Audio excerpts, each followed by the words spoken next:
Good evening. Today is Tuesday, April 9th, 2019, and this is the beginning of the Hanson Board of Selectmen meeting. This meeting is being televised by Whitman Hanson Cable Access. Please rise for the Pledge of Allegiance. I pledge allegiance to the flag of the United States of America and to the republic for which it stands, one nation, under God, indivisible, with liberty and justice for all.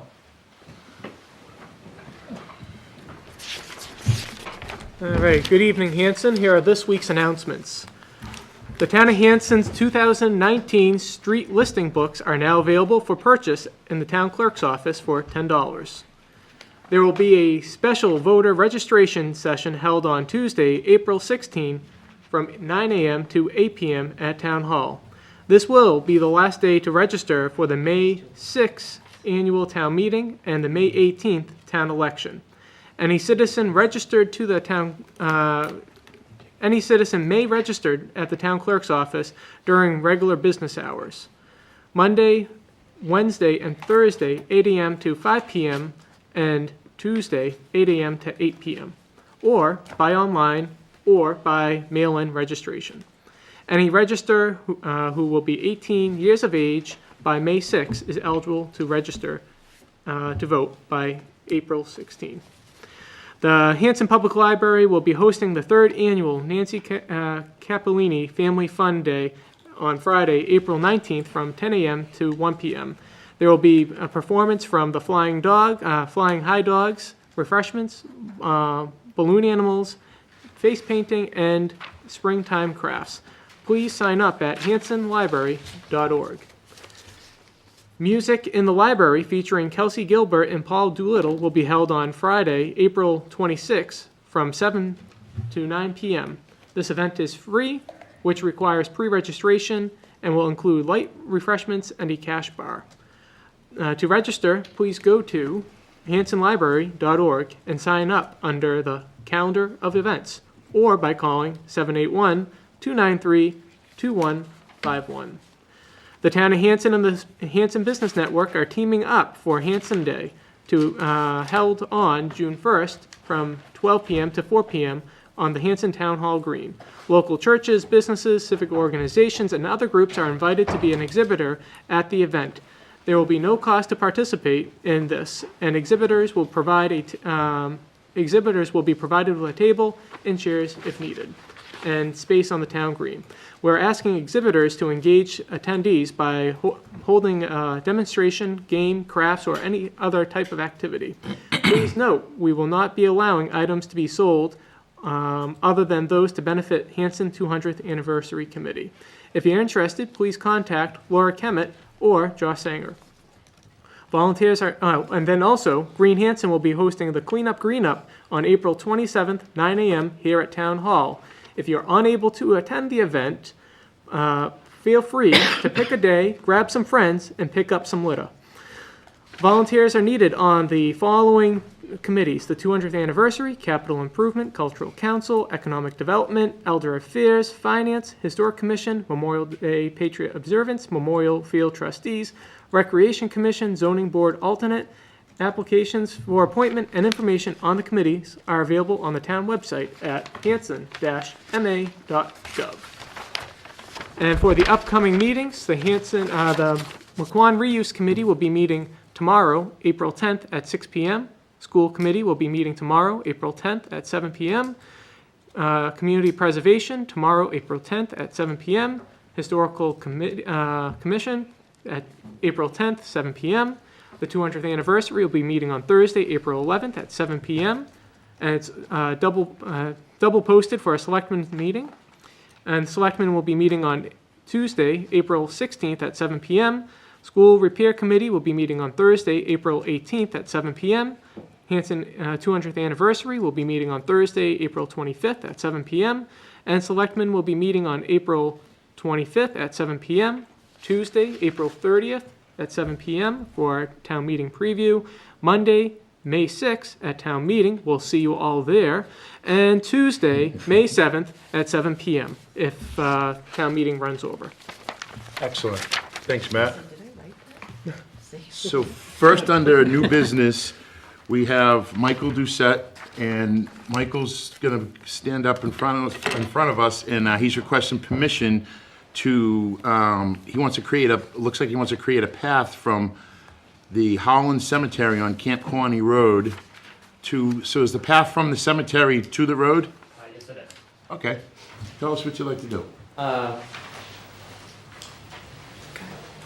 Hi, my name is Michael Doucette. I'm currently lifeguard in Troop 68 Hanson, and I'm going for my Eagle Scout. My Eagle Scout project is the refurbishment of the Howland Family Cemetery. I've already received approval from the Cemetery Commission to do all the refurbishments to the cemetery. I'm here tonight to receive permission to create a path from the cemetery to Camp Quaney Road. To do this, I will be putting down railroad ties and then holding them in place with landscape nails to create a permanent border. And then I will be putting weed guard down along with a heavy layer of wood chips to make it as maintenance-free as possible. How wide would that be? Excuse me. About the length of this room, not very No, long. what? Just- Oh, wide. Probably 6 feet. Okay. You guys have any questions? It's not conservation area, can you just pass it by conservation just to make sure? I just wanna make sure there's no, It's pretty There's no, highway and there is no conservation land there. Yeah, there's no wetlands or anything okay. like all that. right, It's away from the that's- stream. That's where I was going. Yeah, Okay. but yeah, the project's overdue, so I'm glad that someone's gonna give it some love and care. So it's a good project. Good. Michael, did you contact Dig Safe yet? I have. And they said it was good to go? They said it was good to go, yes. That was good to see that in your project, that was very forward thinking. So if nobody has any more questions, then looking for a motion. I move to approve the project of the Howland Cemetery. Second. Motion's made and seconded. Any more questions? All those in favor? 5-0. Excellent job. Thank you. Thank you. Good luck. Can Michael get something in writing or a Yes, copy of the Mary will minutes so send we can put something. in his book? Yes. Thank you very Thank much. you very much. Good luck. Thank you. Thank you. Josh is. Okay, next we have Todd. It looks like you're going to be up next. Senator Brady's here. Yeah, we're gonna wait for. Yeah, I'm gonna wait a little while for Josh. All right. This is Todd. Todd is our accountant, and Todd has an update for us. Good evening. There are two sets of documents, I believe, in your packet tonight. The first of which is the third quarter update. It's a 4-page document, similar to what I've reviewed with the board over the first 2 quarters of this fiscal year. I'll just briefly highlight a few things as to how we're doing thus far with one quarter to go. The first page summarizes the general fund activity, revenues and expenditures through March 31st and shows you comparative percentages at the same point we were a year ago at this time. What's noteworthy is in the revenue section now, you'll notice in the middle of the revenue section, our excise tax revenue has changed quite a bit since we were together in January. That's reflective of the first major commitment that comes out in February, and most of which was collected in March. So that's what's sort of brought our local receipts up to, it's a major component to our local receipts, brought us up over the estimated budget. We're at 103.75%. Most of our investment income revenue is doing really well. The rates are certainly better than they've been in recent years. And we have a little more cash to invest. I still have a little bit of concern about the trending of our building permit revenue. It's still, although licenses and permits look like we'll make or beat budget, it's definitely tailed off a bit compared to recent years, so that may be reflective going forward in our new growth for tax revenue a year or so out. So it's just something we keep an eye on. On the expenditure side of the ledger, just a few things. General government, we're at full complement now. We have a town planner, a conservation agent on board. Public safety is trending okay. Education, as you know, we pay assessments to the Whitman-Hanson region, the South Shore Voc Tech, and the agricultural school. So that pretty much tends to look much like the point we are in the year. So we're tracking at about 76%, 3/4 of the way through the year. Public Works is an area of concern. We do have provisions in the upcoming special town meeting to supplement Public Works, specifically for snow removal costs that have exceeded the budget, highway overtime, and overall fuel usage. So that's probably the sort of hot area of the general fund budget that is of concern. You can see it's tracking at 87% compared to 76% a year ago at this time. Human Services is tracking under, and that's really reflective of the fact that we've got a vacancy. We don't have a current health agent on board. And that area also includes veterans benefits, where we're doing quite well. The caseload is less than anticipated. So we've got some savings in those two areas in the human service section of our budget. Culture and recreation, this really reflects, it's primarily, in our case, expenses and salaries for the public library. So the library spends a lot of their material budget earlier in the year, so that's why their expenses tend to track a little ahead of some. They do have some building maintenance issues that we'll be needing to address either at the special town meeting or through transfers prior to year end. So there's a little bit of concern in that area. Excuse me. Everything else is tracking as expected. Employee benefits are through. We've made our April premium payment for group health insurance. That's why that looks a little high. It's due April 1st, so that was paid the last week of March. In terms of debt service, that's just a function of how the debt's been scheduled out. So there's no concern that we're at 94% and we might go over that. We're tracking fine in that area. So all in all, the general fund is pretty much similar to what we experienced a year ago at this time. We have some concerns in the public works area, and local revenues are going to exceed our estimate, which is helpful for us to begin to replenish some of the free cash we're planning on using next month at town meeting. Very quickly going through the other three pages. Next is the water fund. I don't really have any concerns to bring to the board's attention at this time. I will point out that their revenue actuals are lagging their expenditure actuals, and that's really a function of the way their current billing cycle works. And I may have mentioned this one other time we've been together, but we have one more major billing cycle that will be going out in early May.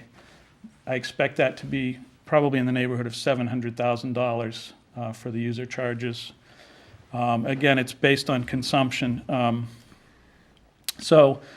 As they start to implement the new meter program that town meeting approved in October, the $1.3 million meter replacement townwide, I think because it will become all automated, we would hope that they might consider altering the billing cycle so it's a better cash flow for the town.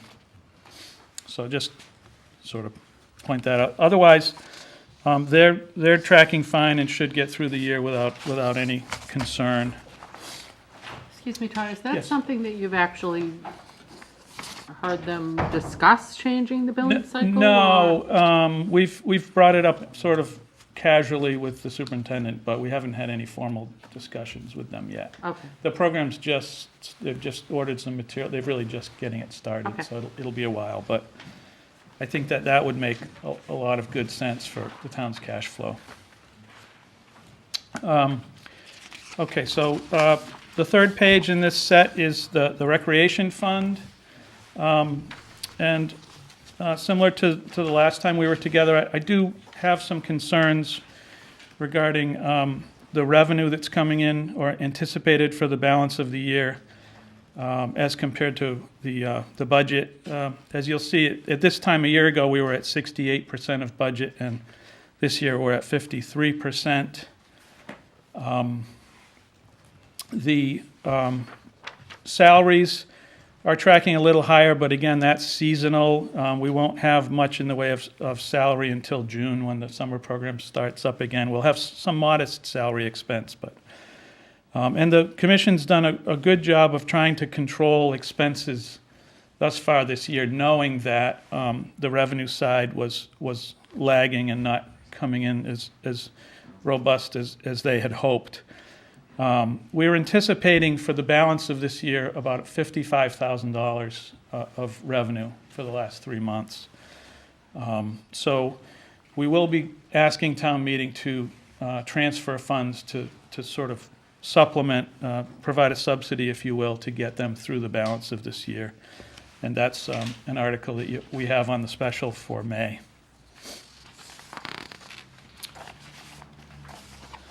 Lastly, the solid waste program. Again, it's tracking fairly tight, but I don't have any serious concerns for this year. Both the revenues and the expenses reflect collections or expenses pretty much through the month of February, not the month of March. There is a time lag in terms of getting our monthly payment for the bags and tags and getting our invoices from the solid waste disposal. So again, we're keeping a close eye on this, but I anticipate we should be okay to get through the balance of the year. It's going to be tight, but so all in all, you know, we're looking reasonably well to get through the balance of the year. What we're asking town meeting to do next month will sort of shore up a few areas that are of concern, such as the highway overtime and snow removal. Mr. Chairman, can I just interject, ask a couple questions here? And Todd, Sure. I've written these down because it's like, I'm not even quite sure what it is I'm asking, so I just. Okay, sure. It's like, try to make sure. So, does the enterprise fund for solid waste Yes. have any sources of revenue besides pay-as-you-throw? There's a modest amount that's collected at the transfer station. We budget $15,000 a year. To date, we've brought in about $11,000. And that's for ticketing, like bringing in a air conditioner or something like that? Exactly, thank you, yes. And the only other thing that both solid waste and recreation, at year end, we credit them based on their cash flow, investment income from the general fund. But again, that's modest. It's probably a couple $1,000s for each. Okay, And I just apologize, and No, we don't. do, just to be clear, or to sort of close the loop, we also have an $87,000 tax subsidy currently, voted at town meeting? voted by town meeting. Okay. And we'll be asking town meeting in May to vote the same level of subsidy for next fiscal year.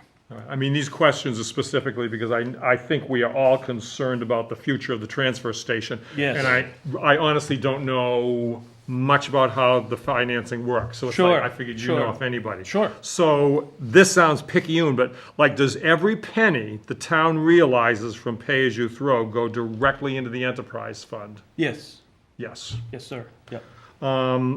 Does the Board of Health use pay-as-you-throw monies for any other purpose than the transfer station? I Do you mean like, don't believe so. Does anything from the bag that I buy go anywhere else in the Board of Health except the transfer station? No, No. it No. doesn't cover salaries for Teresa or anything like that? no, just the salaries for the staff that actually work down there. We don't, certainly she contributes some of her time toward this, Yes. but it's not allocated at all at this time. All right. And does the enterprise fund pay for those employees' group insurance or retirement? Yes, Yes, benefits, insurance, and a retirement assessment annually, yes. Thank you. You're welcome. So while we're on, hold on one sec, Matt, just while we're on the same subject. So Todd, Article 6 and Article 7. Article 6 is recreation budget for the enterprise fund. Yes. 369,595. Are you good with those numbers? For next article? year, For next you're year, asking? yes. I think it's a challenge, but I think at this point, that's what we should go with, and we'll sort of recalibrate before the October town meeting if we think Okay. it was But too our understanding aggressive. is that's what you're recommending based Yes. on where we are. Okay, Yep. so, okay. And the Yes, same with the enterprise fund with the Board of Health. yes. That one's 344,000. And to follow up on Wes's earlier question, also, there's, to fund their operation, in recent years, we've had to use some of their existing equity or retained earnings. So, and sorry, I forgot to mention that. So Okay. that's proposed to be a few thousand higher next year. And to your point, we can only do that for 2 more fiscal years, and then that savings, if you will be. How about much money for dropped. like cardboard? Do they get money for like cardboard or any of the Recycling. recycling, or is it? Not so much anymore. No, It's a as tough we've market. talked about in the past, the the market for that has kind of fallen out because of issues overseas. Okay. Selectman Dyer has a question for you. Todd, do you know if we've raised the price of pay-as-you-throw to keep up with inflation? We have not. The prices have not changed. And how long has pay-as-you-throw been? This is a fourth year. 4 years, I So believe, th- yes. So we should be raising the price at least 10% to keep up, hopefully. And I don't know if a 10% increase would really make a Right. dent in the deficit up at the, Well, it would prices. certainly help us at least keep us afloat through the next couple of years. But we've got to look at some sort of re-engineering of this program. I was going to bring this up later, but I had a quick conversation with the chairman of the Board of Health, who apologizes for not being here. But I did get an update from her within the last hour or so. And at their meeting, they have decided to go forward with the $30 sticker fee, which would be a 3-year sticker. But they're going to institute that in hopes to try to begin to offset some of the costs. They're also, at their next meeting, they're going to look at raising all general fees, as Todd alluded to and as Wes asked, in terms of the tickets for the heavy items. So they're looking at changing those again with an eye towards trying to cover more of their costs. And then at a following meeting, they're going to look at actual cost reductions. So they're going to look, they're looking right now in trying to enhance revenues to the point where it's not going to break anybody's pocketbook, but it's appreciable. And then they're going to go back and they're going to look at possible reductions in expenses. Did you get a sense of numbers or? No, not grand numbers, no. The only number that was discussed with me was the $30 sticker fee.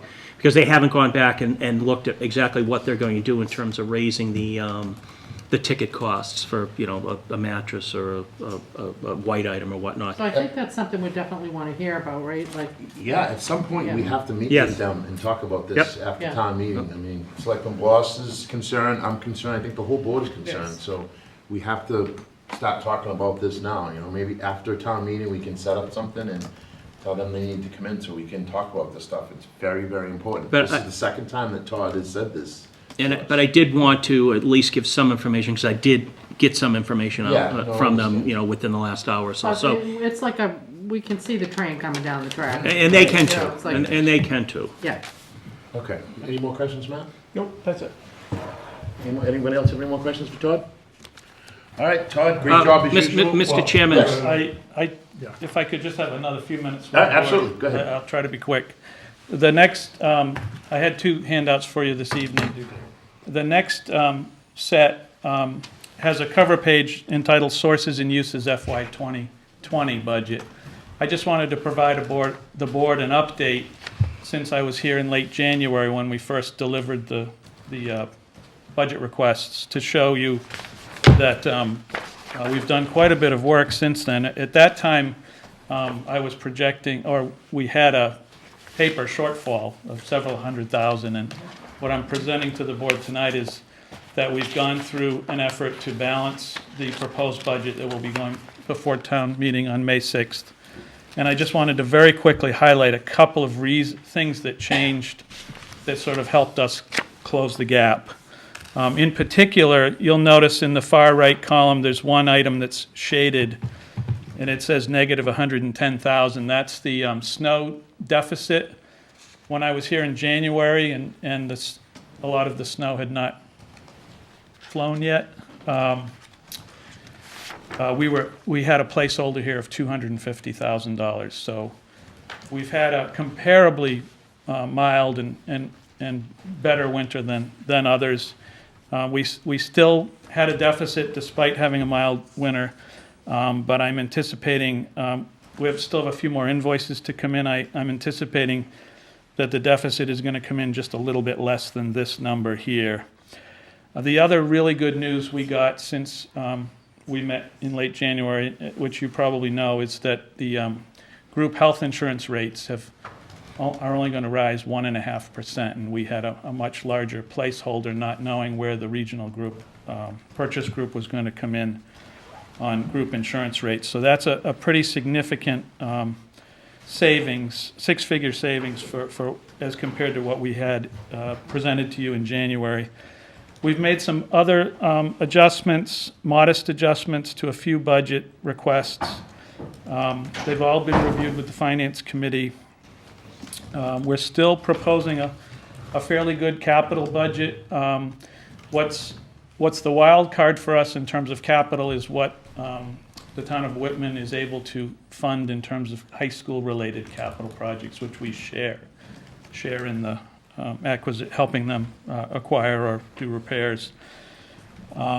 So we've still got a few moving pieces, but we've got them in a place where no matter what happens, I think we can modify and still present a balanced budget in May. I do believe we're still a little conservative on our growth estimate for new tax revenue.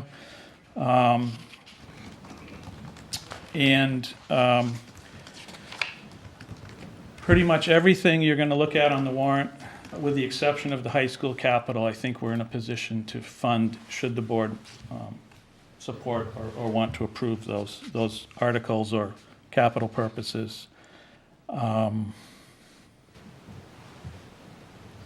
And given that we may not be able to fund any high school capital if Whitman doesn't have the funds, I may be suggesting that the board consider taking some of that capital money and putting it into the school stabilization fund, because we know these capital projects will come back next year. So I'm thinking we might want to set since we have the funds this year, the tides can turn, it can flip the other way, and so I'm thinking we'll try to advocate to put some more money into the school stabilization fund. Right now, we're just proposing $50,000 be added to the town's general stabilization fund and only $15,000 to the school stabilization. But again, as we get more clarity on what Whitman can or cannot do with respect to capital, we may recommend putting more here, since we may not be able to fund the capital that they're asking. And again, just for clarification, our position on the regional school budget here is a 6.5% increase. It's at their 6.5% on their table. And I think we've worked with Whitman. They're in a much more challenging position than we are. Everything we've heard is suggesting they may not be able to fund to that level, but I'm not sure if Mike has any updates on that area, but it's... Not as recently as 5 minutes ago, yeah, no, not, as you said, they're really betwixt, a rock and a hard place, so, we keep up to date, we have an open line of communication with the town of Whitman, but they're still struggling in terms of what they can and can't do, so. But when are we going to hear from them on what it is, the final number? I can't answer that question. I can't answer that question. It's not for lack of, No, having no, I conversation. understand that, but clearly there is a date that they must make that decision. Well, what I and have believe their will, town meeting, what I and- believe will happen is the school committee will make a modification to their assessment tomorrow night, and we'll hear back from Whitman in terms of how they plan on trying to meet that. You know, as Todd has suggested, we have a number that we're comfortable with. Should that number be their assessment, we're comfortable with it. Should it be something else, then we may have to go back and do some more things, but again, it really, and I wish I could answer the question as to what Whitman will or can or can't do. I just can't. I think No, everything I'm will not spin asking off that. a. I'm asking when will they lock it down? And we must know that because we know when we have to lock it down in order to put it into our town warrant. I can't answer that question. I can't. You know, Yeah. I can't. I know what we can do. I know that we've said what we can do. We're in a better position, so to speak, than Whitman. There's been various numbers coming out of the school committee and Whitman as excessive as 15.1%, and as low as 4% out of Whitman. Again, what I think you'll see happen is tomorrow night when the school committee makes its final recommendation as to the assessment, I think then Whitman will take a step back and see if they can make that and how they could make that. So we may know something next week, but I can't say for sure. Okay. I really can't. So just in summary, our recommended budget that you have in your packet is up just under 4.2%, all in, including insurance, fringe benefits for all employees and retirees, and also the 6.5% increase for Whitman Hanson. Bottom line, we're just over 4% total operating budget for next year. And that includes us allocating the money that you had Yes. suggested, okay. Yes, that includes. All right, thank you very much for Yeah, answering my anything questions. else, Tom? Anytime. Mr. Chairman, if I could, just before Todd steps down, two quick things. First of all, I don't need to tell the board this. The board already knows, and Todd also knows, but I want to make sure that it's publicly recognized the sort of work Todd does for the town of Hanson. It's invaluable. And his advice and his help, I've never encountered such in all my other towns in which I've worked. He makes my job, I can't even tell you how much easier it makes my job. But I also want to recognize Mary, because I don't think a lot of people know the amount of time and effort Mary puts into the budget as well, because she's been through the cycle so often here in the town of Hanson. She brings an awful lot of background as to what has happened in the past, and I strongly rely on her help as well, and it really does need to be recognized, the type of time and effort that Mary puts into the budget every year. So, sorry to show you I up. think we all agree. If you haven't memorized Mary right now, I couldn't tell you what any of the numbers are, but I know where they go. And that's all that matters. But the one other thing I wanted to ask, Mr. Chairman, while Todd was still here, and you touched upon it, is Articles 5 and, is it 5? 6 No, and 7. 6 and 7. If the board doesn't have any concerns or any questions, because these deal with some things Todd just touched upon in terms of next year's budget and some subsidies that are going to be necessitated for both the Board of Health, the transfer station, and for the Recreation Department. I'd like the board to consider recommending these two articles at this point, with Todd here to answer any questions. Like I said, I think he's kind of explained it out, but while we have the benefit of him being here, if you had the inclination to move on that, I think it would Does make anybody have sense. any questions on either the Articles 6 or 7? I mean, it's nothing that's gonna prevent me from recommending necessarily, but I mean, since we already know that the Board of Health has decided they're gonna increase some of their fees, I'd kind of be curious how that's gonna impact what Todd has laid out here, because this is based on the current numbers, right? And we know the revenue's gonna increase Problem is, I don't because. think you're gonna get that answer between now and when we gotta recommend this. I don't know about, I would based imagine on what that, he's telling us. I would imagine that Arlene and those guys have run some kind of quick and dirty numbers. I mean, I can't imagine that they don't know that increasing it to $30 for 3 years is gonna bring in X. I think they're just Amount. starting discussions on that, there's nothing. The And I- $30, what are they saying on the $30? Is that a done deal? They voted the $30, but I'm not sure how significant that's going to be in the grand scheme of things, because it's going to be a $30 ticket that's, or a sticker that's good for 3 years. So basically, you're looking at a $10 increase over the next, each of the next 3 Per years. user. Exactly.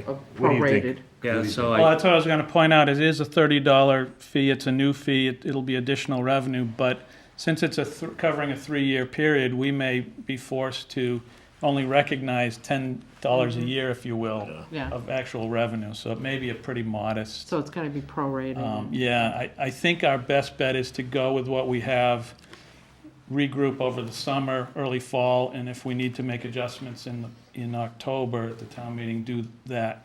I will tell you, the Department of Revenue has become much stricter in terms of looking at any enterprise funds when towns and cities go to set their tax rate, which we do usually in November. So we want to make sure we've corrected anything at the October town meeting if something doesn't really line up right, and we can't defend that we'll be able to bring in the revenue that's suggested.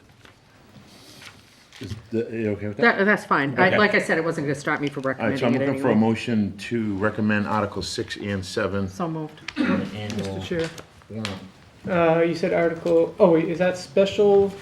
it's the annual. It's the annual, It's the okay. annual. All right, never mind. Okay, looking for a second? Second. Motion is made and seconded. Any more questions? All those in favor? 5-0, Mary. Okay, Todd. Thank That's you. it. We're Thank gonna you, release Todd. you. Thank you very much. Thanks, Todd. Have a good night. Okay, next up, we have Senator Brady, and we also, Mr. Brady, you can probably go first, and we also have Representative Cutler in the house. How you guys doing? Very nice. Mr. Chairman, would we mind if we come up I together? don't mind at all. Okay, We like to work as a team. We're very fortunate in Massachusetts, unlike what we may hear out of Washington. We work very well together across party lines and collectively, and we've been very fortunate. We've got a lot of good things accomplished, but as you know, we didn't get everything accomplished that we wanted to do. I was once chairman of Revenue up until this year. Now I'm appointed to the chairman of Public Service. And I'm still on the Revenue Committee though, and Revenue, like every community, needs funding for their towns and cities, et cetera. And through the help of Representative Cutler, we increased net school spending for the Whitman Hanson School District. And we just attended a meeting there probably about a month and a half ago, give or take. And the needs are very drastic. And you mentioned the town of Whitman, it was mentioned here. They're in tough financial disarray, and we don't know what the answers are going to be. They're talking about maybe doing an override potential vote, and again, they don't know what their final numbers are going to be, so it's a difficult thing. But the town of Hanson shares the school district with that. It's very difficult. So we have talked to our leadership both in the House and the Senate. Education funding is a big priority this year. We did get some additional funding last year, but not everything was finalized at the end of the fiscal year, so that's a priority across the board, I believe across everyone across the Commonwealth. And being the chairman of Revenue, we're always looking for other ideas to create revenue for the communities. Revenue was down this past December. Usually people pay their capital gains, the big companies and corporations pay their capital gains by the end of the year. They didn't do it this year because there's a lot of federal tax changes going on with Washington and everything else. But so revenue had been down, but the good news is come this April, and people file their tax for April 15th unless they get extensions, but revenue has been up this past quarter, which is good news. So we're back in the black out of the red, which is good news. But we're still looking to be creative with new ideas. So we passed an Airbnb piece of legislation to properly tax Airbnbs, and not to hurt the ma and pa that may rent their cottage for 2 weeks during the summertime, but some of the businesses that are in Boston that people may work in the medical field, that they're renting out a unit for almost years on end, and especially the ones that rent for lengthy times. So that passed down the Cape to be a fair, even keel across the board. We also passed some legislation, and we're looking to work on it this year for the things like fantasy sports and all of those things that the young people bet, and I don't even have a clue of that betting, but there's a lot of revenue to be made, and some companies have agreed to do some work in Massachusetts, so that's another source of revenue. And there's a bunch of other things on the table. So we're looking to be creative to create more revenue for the Commonwealth of Massachusetts. And that's been very important. And I also serve on the Veterans Committee. And we've done a lot of great things with the, with the Welcome Home Bill, the Valor Act 1 and 2. But as we all know, we can't do enough for veterans. So I've met with some veterans business agents out of another town in the district, but they help veterans small businesses as startup businesses. And they've always been self-funded. They raise funds on their own, so we're trying to look to get some funding for that to help. And they do it all over the South Shore, not just in the town that they're from in Easton. But that's been a big priority, and I'm going to let my fellow colleagues speak. I have a quick question for you. The marijuana, the revenue for marijuana, what's the projected increase and how will that help the revenue? I don't know the exact figure, but it's, as the law was passed, the voters voted for it. I had some concerns personally because we sent a group up to Colorado. Even though you have to be 21 to purchase it legally, there was a perception that they're marketing to kids underage because the edibles are a big concern. They're selling gummy bears as an edible with the marijuana product in it, and Pop-Tarts, and like Kellogg's Pop-Tarts, I'm confusing with the both, they look just like a package of Kellogg's, and they're Pop-Tarts, and how easily a kid can get a hold of that. There's still a big debate, like with our police departments. How can they pull somebody over if they're intoxicated on marijuana? Right. And then marijuana stays in your system longer than other types of medical products or alcohol, so they're having a difficult time. We're working with our local police departments to come up with another better testing method on that. That's the concern news. The other side of the coin, as you mentioned, with the revenue, it was voted on by the public, so we have to abide by the voters' wishes.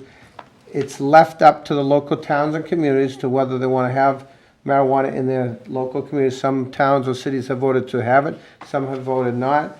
And there's potential of a lot of revenue, but there's questions about, you still got to take into effect public safety and other issues. And it's still it's an early thing. We knew it was coming, and we wish that even the medical field was better prepared for this. The medical marijuana was only legal for a short window. And so far, there hasn't been too many problems with that. But it's still too early to tell. And you've got these experts, and again, I'm not a doctor, but some experts say, well, with the other crisis of some of these pain meds, what cause like OxyContin, they were prescribing it nonchalantly, whether you got toothache, and we've seen what's happened with that. So they're saying not so much the stuff that gets you high off the marijuana, but the oils or the other substance, they can use that, and they've done it in other states that it's worked to help alleviate pain, as long as you take the THC out of it, I believe. So it's still a new field, and we're trying to work on it and everything else. And again, some of that revenue that's coming in is also supposed to help people with addiction issues. And that's a big crisis all across the country, not just in marijuana. We've passed a lot of legislation and got a lot of new facilities up and running all over the place to help people with addiction issues. And some of that revenue that's coming in is supposed to help people with addiction issues. So that's an important part of that. But the big thing is, and I've been a big supporter of public safety. I know Representative Cutler has as well. We've been working, we met with our local police chiefs in Plymouth County. We met them across the board to see what we can do, because there's still a lot of unanswered questions, and it's a whole new field. Even traffic issues. Now, Salem was smart, because some of the first two places that opened up in other parts of the Commonwealth, there was lines out the door, traffic jams and everything else. And Salem did the right thing. They made a facility that's by appointment only, so they could park in another location, and then whether they're busting or whatever, so it alleviated traffic jams, and that made sense. But they had to learn the hard way of what happened in the other two communities with the traffic jams and so forth. So I'm going to let Rep. Cutler talk. I know he's got some things that we passed this past legislative session from last year, and then we've got some new things I'll mention as well. Thank you for your time, sir. Thank you. Yeah, sure. Thank you, Senator Brady. Thank you all for inviting us in to come in and chat and to listen. We'd like to hear what's going on as well.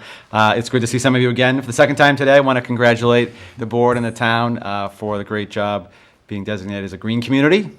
It's a nice big check you got there. Well done to all of you. Matt, I know you were particularly involved, and I want to thank Green Hanson as well. I know they really put a lot of time into it, and Wes was there to represent the town along with Mike and your town planner, and so it was great to see. It really was terrific to have the town. And now I can proudly say I have a green district, because all my towns in my district are now green communities. So great job, guys. And now you can, the good news is, as soon as you spend that, you can reapply next year and go to get funds hopefully every year.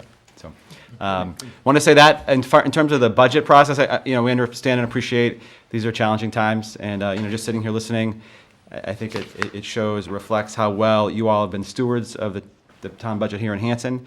Even though we are sort of facing some challenging times, we're in relatively good stead, and that's because of yourselves and the great folks that you have at the other end of the table and folks working at Town Hall. So we just want to give you guys thanks as well on behalf of us, on behalf of the whole team. We are in the middle of our budget process as well at the state level. In fact, if I'd been here tomorrow night, I could give you actual numbers because we are coming out with our House Ways and Means budget tomorrow morning. And that will hopefully have some good news, some modest increases in some of the line items that affect our local aid accounts. And that's really going to be the priority focus for Senator Brady and myself over the next, 2 weeks for me. And then after that, it moves to the Senate, is trying to find ways we can get more funds back to our local aid accounts, to Chapter 70 for our schools, unrestricted general government aid, some of the other local aid accounts as well.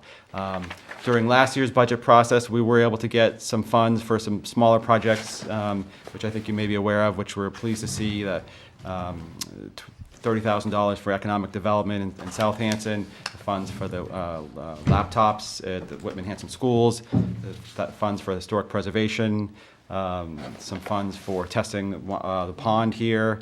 I think I might have missed one, but Camp Bonnie? that was prior to that. And then the Central Plymouth County Water District, $170,000 for that, which obviously benefits us here as we rely on that. So that will be another task we'll be diving into as we go through the budget this year, is trying to come up with some ways we can get more money back to the town. Even if it's small amounts, we know small amounts help, every bit helps. And so that'll be something we'll be focused in on as well. If there are particular projects or things you really need an extra help with, please let us know. I know some of you have reached out already, so we appreciate that. So again, we'll have a little more information tomorrow by midday. I can tell you what we're hopeful to see. I'm hopeful that we'll see a modest increase in, for instance, our Chapter 70 line item, which, even though it goes to the schools, obviously is a big funder here at the local level. More broadly speaking, although we're sort of focused right now on the FY20 budget at the State House, there's a lot of, I would say, energy and enthusiasm for school funding reform. And I know that's an important issue for Mike as well. You probably read it in the news. There's a lot of discussion about school funding, updating the formula to better reflect some of the costs that have changed since 1993. When you think about how our foundation budgets are established. So a lot of discussion about that. I am pretty confident a bill is going to move forward on that. The key is going to be what's in the details, and we want to make sure that that's going to benefit communities such as Whitman Hanson and other communities here on the South Shore. So that's something we're keeping a close eye on. But the good news is, I think, I don't like to make predictions, but I think there's a pretty good chance, pretty good likelihood we'll have a major school funding bill done this term. So we're happy to answer questions. We'll go in whatever direction you like. It's an honor to serve the town. We really enjoy it. We love to work together, and we love working with you. So I want to thank you for your partnership.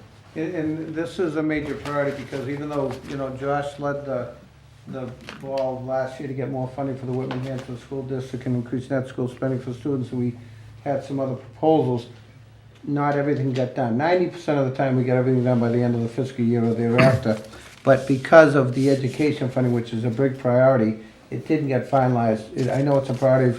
He's spoken to leadership in the House side, I've spoken to leadership on the Senate side. We've got some new leaders in the Education Committee, and we're all on the same page to get it moving forward this year because it's so important. As Representative Cutler mentioned, the Ed Reform Act was put in 1993. Then they, MCAS testing and all that, and it was a cliche that some school districts end up teaching to the test when they're not teaching, our students basic school skills to survive in the world. We did pass a civics piece of legislation to teach students civics last year, and that's important. And then there's a PAC testing, but we've got to make sure that the playing field is even across the board because each community has needs for their school districts. Cities may have other needs and towns may have other needs, but the bottom line, it's a big priority, and communities wouldn't survive without the state school funding, the Chapter 70 money, and that's a big priority. And then, as Representative Cutler mentioned, we also put in our specific earmarks for different districts. Doesn't mean they're always funded because we got to make sure there's funding, but last year we were able to work together for the chronic bacteria and all that for the whole Plymouth County Watershed District. And that's another priority to get that put forth again this year. Good, excellent. Anybody have any questions? Could you give us an update on the bottle bill as well as the NIPS? Sure. Deposit on NIPS? Yeah, so I'm happy to answer that, and I know that there's been a lot of discussion about the plastic bag ban too, so I'm happy to chat about that. So in terms of the bottle bill itself, I don't see a lot of movement to update the bottle bill. If you recall, I mean, and I'm a supporter of doing that, but if you recall, there was a ballot question 2 or 3 years ago, maybe 4 or 5 years ago, and to expand the bottle bill to cover Gatorade bottles and all those other kind of bottles that weren't in existence when the bottle bill was first passed. And I was a big proponent of that, but unfortunately, that view did not prevail, and the voters voted against doing that. So I think any kind of major expansion of that is probably not in the cards right now. But I do think, and thank you for bringing it up, the subset of that is the so-called nip bottles, the small alcoholic bottles that are sort of the scourge of everywhere in every community.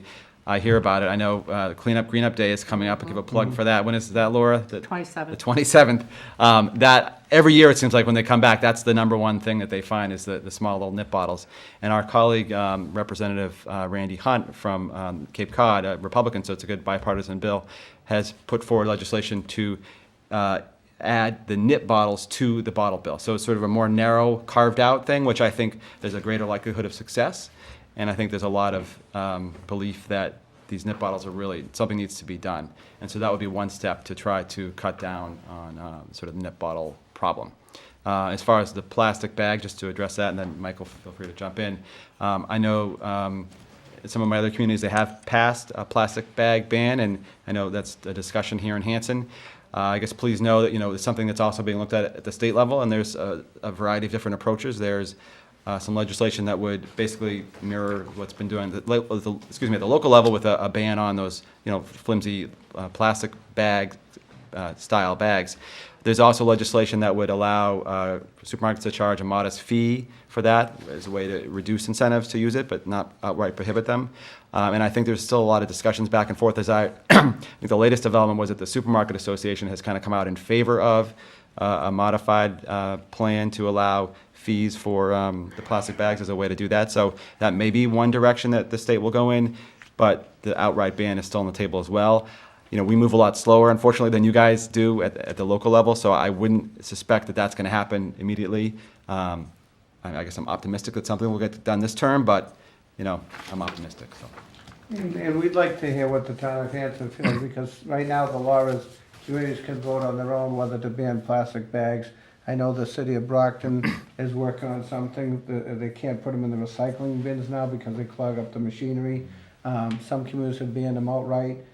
So it's a big debate, and there's a concern with the cost too. Is it going to increase consumers' costs when they go to the market? Is it going to create costs when you're disposing of these things? So if you have any input, please don't hesitate to let us know. And I agree too with the little nips and the other plastic items. You see litter all over the place, and it's very unfortunate because it just adds to plight with the neighborhoods. So I'm glad that Rep. Cutler has put that forward with the nips. It was tough that it was on the ballot. We didn't get the whole thing banned, and we're a big environmental state trying to move forward with green energy and all that. And another thing, to get on another subject, we've got a lot of the legislation we worked on to get away from the fossil fuels and move forward with clean energy and solar and wind and so forth. But in the beginning, the cost was great because the less companies move into that field, it's going to be a cost on the consumer on the other end. Now we have more communities that are signing on. We have solar fields out there, and even though you wouldn't consider Massachusetts to be like the Sunshine State in Florida, we actually do better than Florida with solar fields and some legislation to save. And solar net cap metering too. People see ads on TV to put solar things on their roofs and they're going to save all this money, but there was a cap in it. And the local the companies that advertise on TV, they don't tell you there's a cap in it. So now we work to lift the cap in last year's legislation, and we're looking to maybe expand upon that too, to, as mentioned, a green community. We're looking to move the Commonwealth more green as well. Any more questions? Go ahead. I have a bunch, but I'll share. Okay. I just on Matt's point, and Josh with the plastic bags, you said it's easier for the town of Hanson to move on this than it would be the Commonwealth. So I guess my question is, because we have special town meeting in October, and we just started the process now, or Matt did, we had a forum last week on the plastic bags and styrofoam cups. it would be easier for the town to pursue this and go through the educational process and get it on, the warrant for October than it would be to wait for the state of Massachusetts to come across. Yeah, I don't want to use the word easy because I know there's a process that you guys go through and people in town want to be educated as well. So I guess it's in terms of speed, the town is more nimble and able to do this if it chooses than the state. And, it's harder to build consensus of 160 representatives and the 40 senators and the governor and all the stakeholders. So I guess I wouldn't want to set expectations that you don't need to do anything because the state's going to come in and do something imminently. I think the state will do something, but I would say it's not going to be imminent. Oh, and what was the word you used, nimble? Nimble. Nimble. I want to write that I one. would have used the word swifter, because. Swifter, I like that too. I'm sorry, I'll use the word swifter. But it is true, there's thousands and thousands and thousands of bills filed at the state level. Some never see the light of day, sometimes we have to refile bills a couple of years in a row before they finally get passed. But if there's enough activity and support on a particular bill, sometimes we pass them very rapidly, but it all depends on the issue. And there's so many other things that people are advocating upon that are in there every day, lobbyists on both ends of a ticket. I have friends who ride motorcycles, for instance, and because of a constituent asking me to file a bill to not be forced to wear a helmet, even though I feel you should, there's a debate whether you're safe or not. I file it every year, but the AAA groups, which I'm a big supporter of AAA, that's for public safety, they have much stronger advocates to keep the helmet law in place. And I say to my friend, if you can get enough advocates in there, because there's a lot of motorcycle groups that were supportive and so forth, but if they get enough people in support, maybe that'll be heard at a hearing more rapidly and so forth. So it depends on the issue. Don't hold your and breath how on much that support. No, but that's just using an example, you know what I mean? Yeah, thanks. Because they'll say, well, I can move to New Hampshire, I don't have to wear a helmet.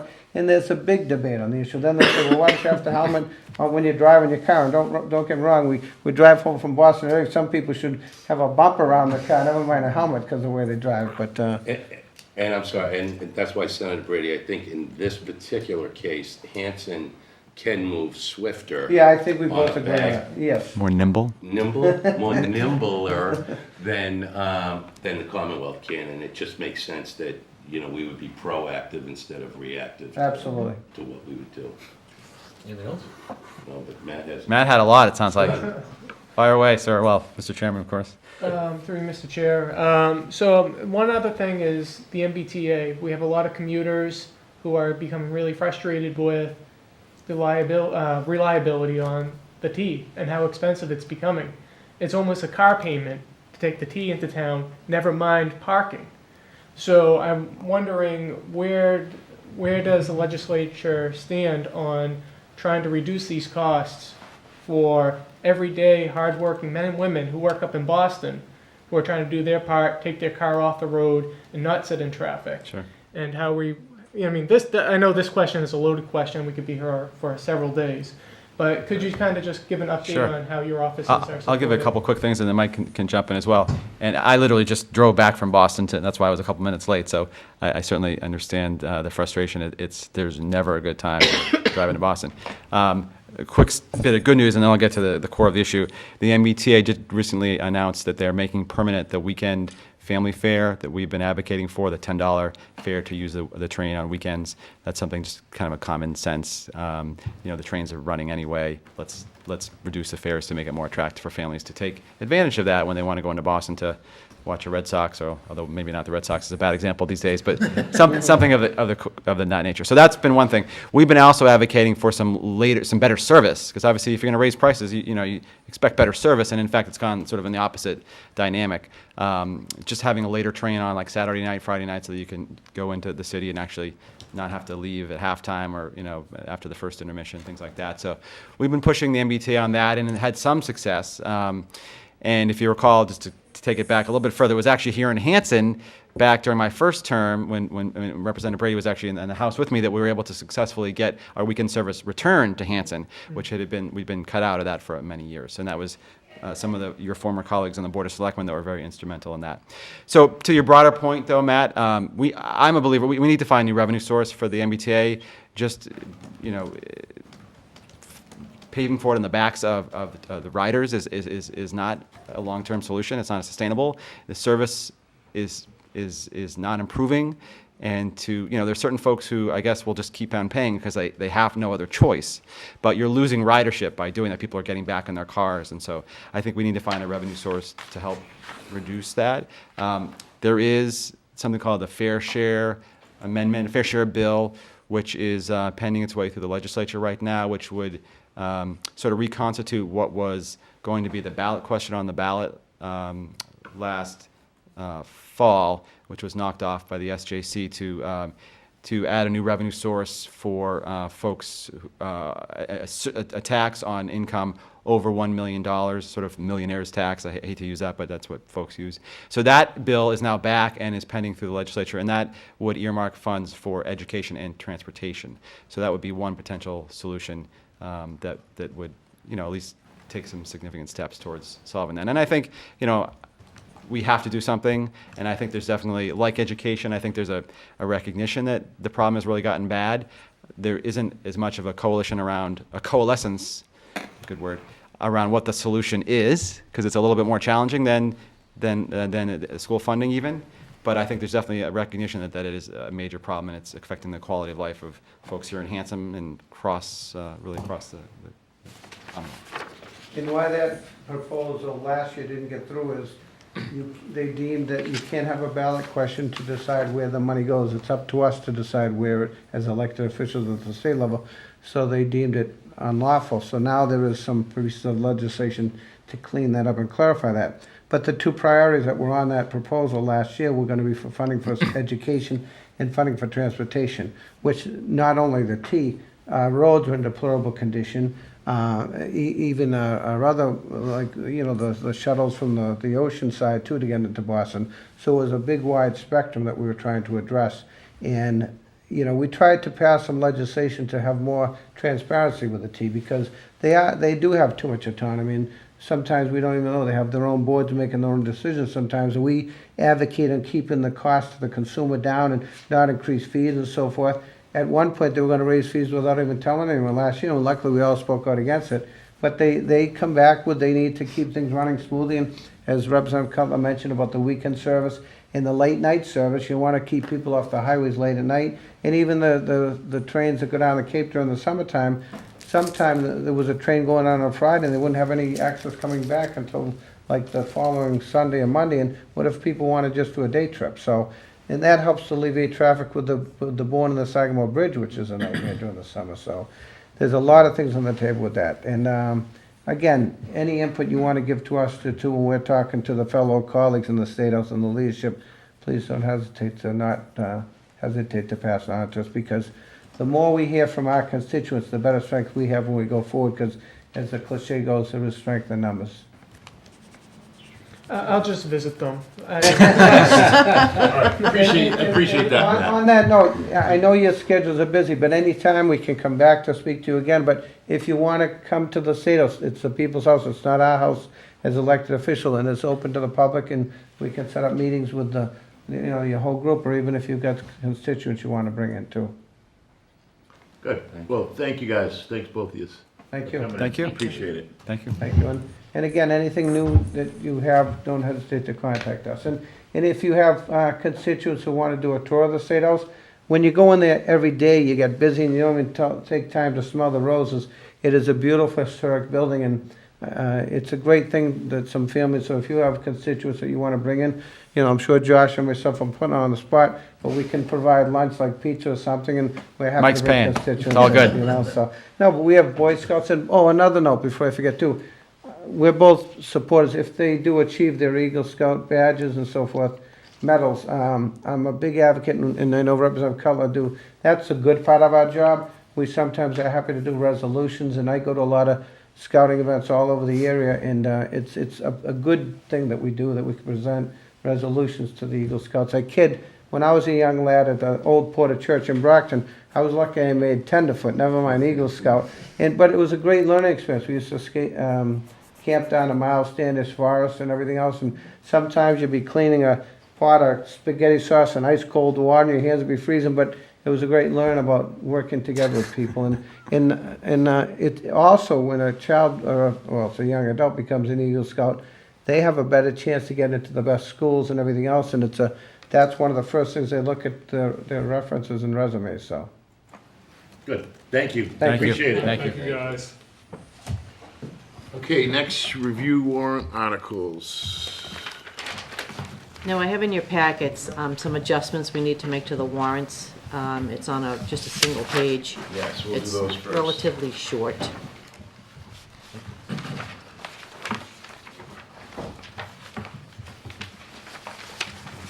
I'm gonna find out when you're coming. We'll be absent.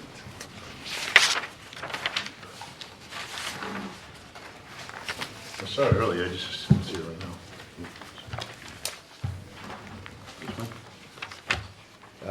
Yes.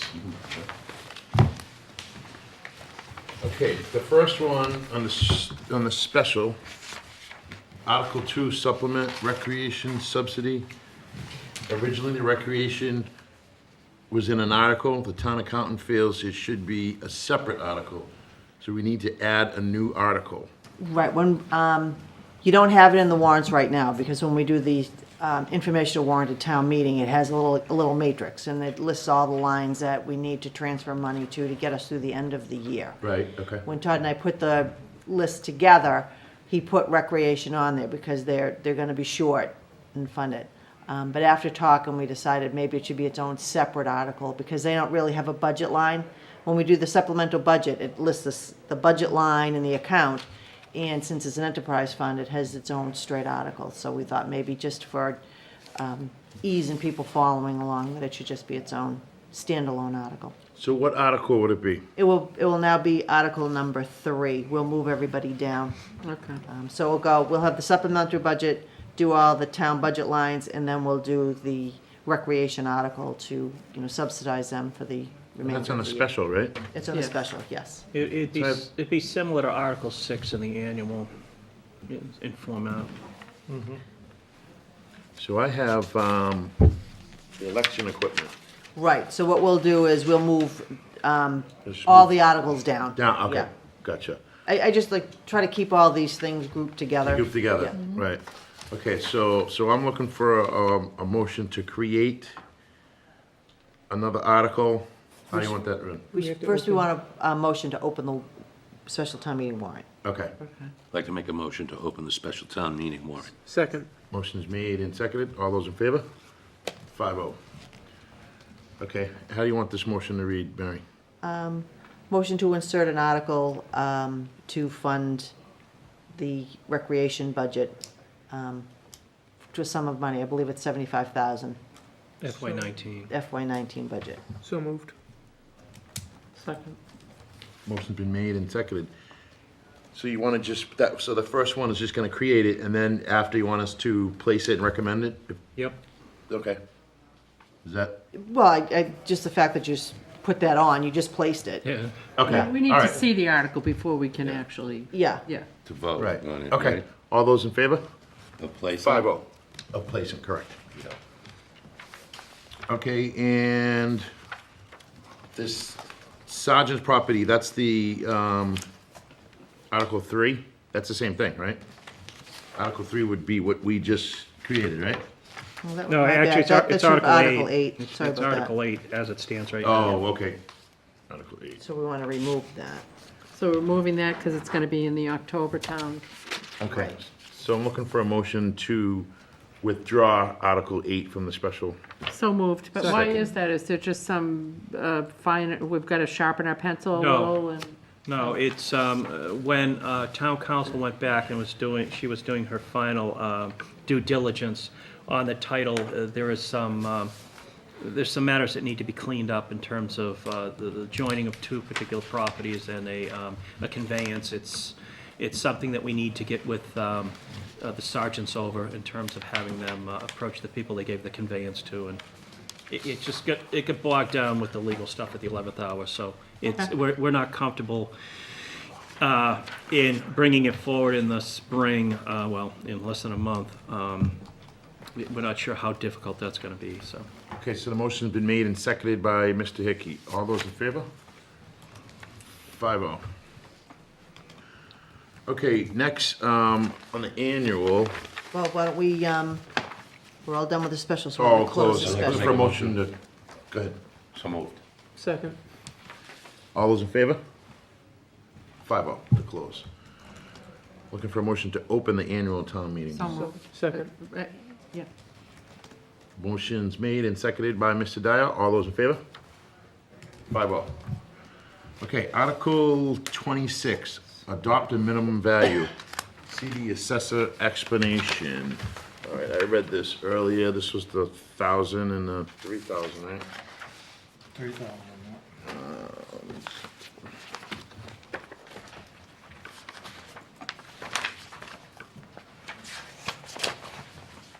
Did you guys all review that?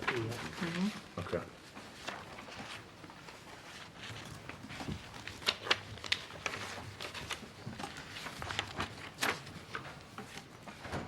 All right, so Mary, on Article 26, That was just, there was a question about it, so I just wanted to let you know that the explanation was there. We're leaving that on.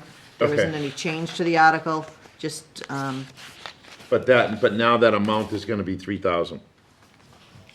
yes, that's what the original article was written as, is 3,000, but one of the questions came up is, how did they arrive at the minimum value? And that's what the answer is. Okay, are you guys all good with that?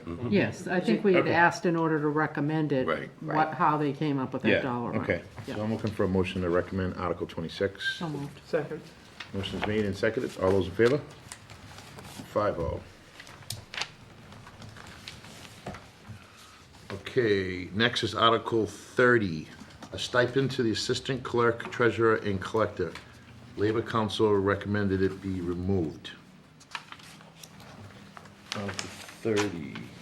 Okay, so we're just gonna withdraw Article 30. So I'm looking, actually, we're gonna withdraw Article 30 and 31. So moved. Second. Motion's made and seconded to remove Article 30 and 31. All those in favor? Oh, I'm sorry? I was just gonna ask you. Oh, sure, I'm sorry, go ahead. Mr. Chair, just to read Article 31, because I think we both got an email from a citizen this weekend, which might help explain. Yeah, well, Article 31, we thought that we had to create an article for the zoning of the cultivation and manufacturing of the marijuana, but as the planning board and zoning reviewed that, we don't have to. So the ban on the retail that we did last year is that's set in place. Yep. But you can still come in, and apply for a cultivation manufacturing. So we're pulling it because it's already in the bylaw. It's already in the Yes. bylaw, so it's already covered the way that we have it. Yep.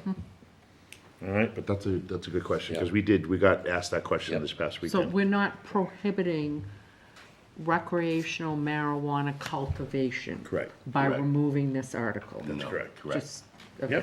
Yep. All those in favor? 5-0. Okay, let's withdraw 30 I'd like to make a motion to close it. and 31. Is there another? No, I want to do some more stuff on here. Oh, never mind. So, all right, on the annual, They can close it. I mean, they're not No, changing are we gonna take anything off, or are we just gonna do recommendations? just recommendations, so we can close We it? can close it. Okay. yes. Looking for a motion to close. Second. Motion's made and seconded. All those in favor? 5-0. Okay, the first one, which we already did, actually, 6 and 7. So the next one would be Article 8, the CPC annual budget, 85,000. We were just waiting for them to confirm with Todd what the buckets were. Did they do that? Yes, Todd told me the numbers that are in the warrant are the numbers. Okay, so I vote to recommend. Second. Motion's made and seconded. All those in favor? 5-0 to recommend Article 8. Next, we have Article 10, capital improvements. That number's in there, $558,000. Recommendation is to. For a motion to recommend Article 10, the annual town meeting. So moved. Do I get a second? Second. Motion's made and seconded. Any questions? All those in favor? 5-0. I thought I lost you guys for a second. Yeah, I'm sorry. No, there was a lot to read there. All right. There was a lot to I just wanted to see what had changed. Okay, next is Article 11. So Mike, this is the one we're not 100% sure. The recommendation at this point is to recommend it. However, there's a better than not chance that we will be amending this on the floor and perhaps reallocating some of those funds to the. Like Todd mentioned. Yes. So we may So we can recommend it subject to funding. Right, It's okay. really not our funding, we've got the money. Yeah, perfect. It's Whitman's funding. Yeah. up to Whitman, and he might do something with the stabilization. So I'm looking for a motion to recommend subject to funding. So moved. Article 11. Second. Motion's made and seconded. Any questions? All those in favor? Oh, actually, I had a Oh, I'm one- sorry. I had one question. Sure. For item 7, for resurface the outdoor track, the school's only 10 years old, and we're already resurfacing it. And if this is going to be something that we're going to do over the next, every 10 years, we're going to spend a lot of money on an outdoor track. So that's the only thing that I'm really I think concerned they've about. already they've had issues with the field itself as well, with the turf. I was gonna say, a year ago, didn't we do that with the football It field? says And the it's outdoor expensive. track is beyond its useful life and to not resurface the track will deteriorate and would have, that doesn't actually make sense. I am reading it, but it doesn't have make to sense. be. Would have to be completely replaced. It's not really a complete sentence, but anyway, so, yeah, I mean, I don't know what the useful life is. That's, I guess, the real question on the table is, if you're saying it's 10 years old, they're saying it's beyond its useful life. Is the useful life 10 years? And Or Like I did said, we the not field take care of it didn't- in some way, or, I don't know. it's quite possible too, when we did do the football field last year, they said it's 8 to 10 years that it lasts. I could be wrong, but that's what I think they said last year. It does seem kind of short. Yeah. I mean, Because that's almost $10,000 every year. right. That's it's used for. You know what I Yeah. mean? I would recommend let's put a dirt track back up there. You Or know, some alternative or some. You know what I mean? Because I surface, think yeah. well, if you know what I mean, if we're going off the principle of every 50 years, you get a brand new school or whatever the assumption is, we're going to be spending $1 million on a track. Yeah. Seems like. So you're right. I guess I have questions about that. Can we separate that? Well, can't we just ask the school, can't we ask Bob Hayes and those guys to just We don't- explain, like? Sure. Yeah, we don't have to recommend it. tonight. Okay. No, Yeah. but Okay. you can recommend everything else. Recommend that out? items 1 through, which one is it? 7. 1 through 6, at 8. and if you agree with 8, then recommend 8, but hold out 7. Because Okay. we'll have. So let's recommendations. revise that motion. I mean, similar though, Matt, the gym floor, well, I guess we're just refinishing it, but. Yeah, that's only Yeah. 12,000 opposed to Yeah. resurfacing the outdoor track for $90,000 every 10 years. Not that I want to cause trouble, because I don't. But for clarification purposes, this is just our share. This is not the The whole cost. That's a good. So all point. your, Well, all your actually, figures so to are- Matt's point, but it's even more expensive. Yeah, Yes. we're Because this about is just our 40%. chunk. We're Yeah. about 40%. Okay, good point. Only 40%. But we, That's crazy. Let's revise it to those numbers there, Matt. You have, if you want to recommend 1 through 6 and hold 7 and 8, yeah. Yeah, good. Is that okay? Yeah, All right. yeah. And then we'll get Mr. Hayes in on town meeting preview. Did somebody want to hold 8? I was just throwing 8 out there. I wasn't suggesting to hold it. I was just playing like the devil's advocate on it. 8 was 15 you can, years. well, you can wait for your recommendations until, We can wait Can to we, recommend the how about whole. we just wait on the whole You thing? can- you can Because wait on the whole thing. I think I am for number 7. To me, that sounds very reasonable. So it's like, I'm not ready to say everything else, but I want to keep 7 out or something. Just hold on it. You don't Yeah, have to so take let's any hold off action. on Article 11. 11. Okay. That's fine. No problem. Okay, next we have Article 14, Plymouth County Hospital improvements. That's for something, that 10,000 is for something that may occur over there, money that we might need. Can we just put a little color Over at the- around it, a over little at color the hospital. commentary there? Like what, Well, it's to put aside an account a discretionary account, any expenditures would require the Board of Selectmen's approval, because there really isn't any means by which, if something comes up between town meetings, and, we go, as we're doing right now, we're going through a consultant to take a look at, what sort of fashion the park may take. There may be recommendations that if we spend another, I'm just throwing it out there, $2,000 to do an overflight of a drone, can we add that on, and that will further enhance the, what we need to. Okay, that's what I was looking for, is just for transparency, Yeah. so that people Yes. understood. Like, we're not just willy-nilly saying, hey, spend $10,000. No. There'll be checks and balances, and those are the types of expenses that we're talking. It will be in furtherance of developing that to Yeah. be what the committee is. And as I mentioned, any recommendation that came from the reuse of the Plymouth County, not reuse, final Plymouth County committee would come before the Board of Selectmen for final approval. So there would be no expenditures without a discussion in public. All right, I move to recommend. I was just gonna say, Mike, it's almost like the Odom Pond Committee account that we have, so that does That'll be make used sense. for that. Yeah. Can I get a second on, Second? motions been made and seconded. All those in favor of recommending Article 14? 5-0. Okay. So next we have Article 25. That's for the petition for the Old Pine Road, but I know Laura had concerns about that. Mike, do you want to, excuse me, Article 25, that's for the conservation land Yeah. down on the wells? I'll wait on this. Yeah, I know there were some concerns, and there were conversations between people with the state and with town council.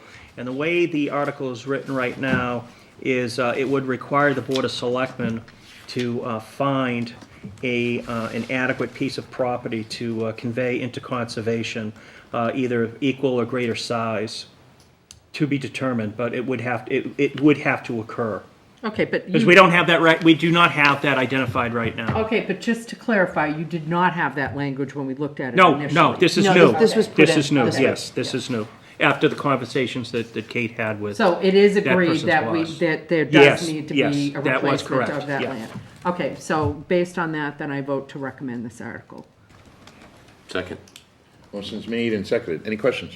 Are you good with it, Matt? Because I know you Yeah, had similar I concerns. just, yeah. I like Matt's idea, what he said, taking a piece from the property. Right, I don't know if we'll be able to take Burridge, the acquired property at Burridge, Yeah. and put that towards. Or maybe a that tax amount. title property, any number. Could be Right, 'cause we did anything. those Yeah. two as- Yeah. as well, so Good. yeah, I think we'll be okay. We still have plenty of those. All Yes. all those in favor? 5-0. Okay, 26, we already did. I'm sorry, so Mike, what is the timing of us needing to do that before this goes to like coincidental to, A coincidental, I believe. Okay, all right, okay. But this is so that, obviously, like I had just mentioned in regards to the $10,000 for the hospital, we want to make sure that, this one bite at the apple, well, we get 2 bites a year. We don't want to miss the opportunity and gum up the works in Right. terms of moving forward with the potable water. Oh, yeah, we need to, Yeah, yeah, definitely. Okay, next is Article 29, CATV, that's for the cable access. This is something that's Todd's recommending, because we have to change the way the accounting is done for the cable access TV. So that's what, it's not a dollar amount.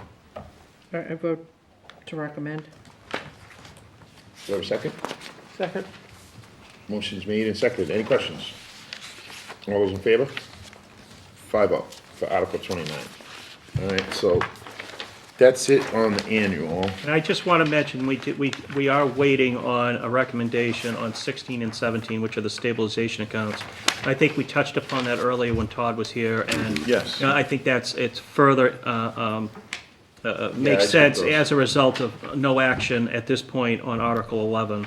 Those are gonna be subject to funding. Subject to funding as a result of if this is freed up, and Yeah. and they haven't Okay. moved on that, so. Yeah, Okay, on the special, I'd rather Article wait a 1, I don't want to move on, unpaid bills, because they may move on. we now have, that amount, Mary, is the amount, the 6,736? Yes. Okay, so I'm looking for a motion to recommend Article 1. So, motion's made and seconded by Mr. Dyer. All in favor? 5-0. Okay, Article 3, which is election equipment, $5,500. That number is in there now. Looking for a motion to recommend Article 3. Second. Motion's made and seconded. All those in favor? 5-0. Okay, Article 7 is Thomas Mill Maintenance Improvements. If you look on here, it says what they want to do over there, because I read it earlier. Redoing the whole Electrical, and if somebody has it then they want to read it, that would be great. This money will be used to replace, is that what we're saying, a rotted out sill? Yes. On the front of the building, update the electrical to code, and to install a ramp from the parking lot to make it handicap accessible. There you go. I move to recommend. Second. Motion's made and seconded. All those in favor of recommending Article 7? 5-0. Okay, next is Article 9, which is the demolition of McLean School for $1 million. So that's gonna be, so that $1 million is gonna be that will be a loan. It'll be a borrowing Be a within borrow, our but we'll capacity. probably more than likely pay it down over the next few years as money's available. Yeah, we've had a discussion with Todd, it's not gonna necessitate a debt exclusion. Right, so we're not gonna do a within our 20-year debt capacity. exclusion or anything on it. But I think it's important to note too that, you know, all we're looking for right now from town meeting is the authorization to do it. As maybe we're gonna touch upon a little later in the meeting, we are still moving forward to see if Keller Williams will be successful, the broker that we brought on to come up with a project to reuse either that building or that site. So we'll reach the point, we believe, by town meeting in October as to whether or not something viable has been put forward or not. And if something is not in the offing, then we'll exercise the authority to borrow the money and take the building down. So we're basically going in parallel. Okay, I move to recommend. Second. motion's made and seconded. All those in favor? 5-0 to recommend Article 9. All right, so I forgot one that we have to go back to on the annual. Are we done with the special? We are done with the special, I apologize. Yeah, We are we're done gonna with the wait on- special. Gonna wait on that.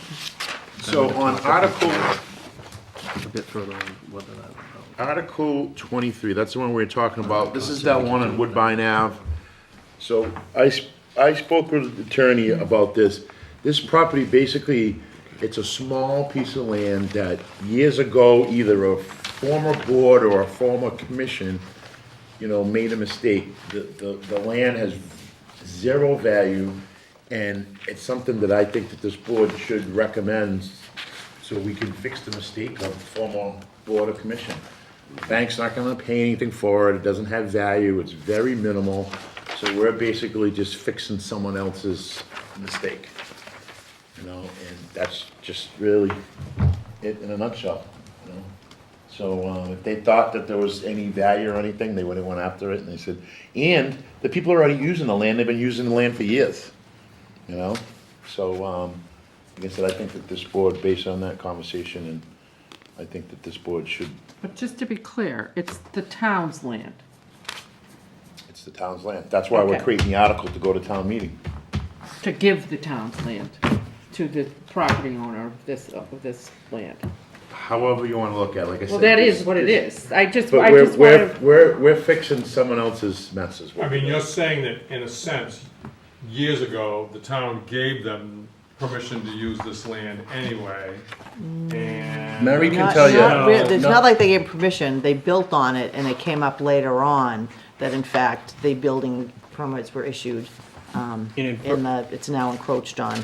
Town land. Originally, I think, was encroaching on the setbacks, and then the building permit was issued, and now it's actually on like 1.5 feet on the town So property. because the town issued building permits, the town became liable and couldn't say, take down the addition or what have you?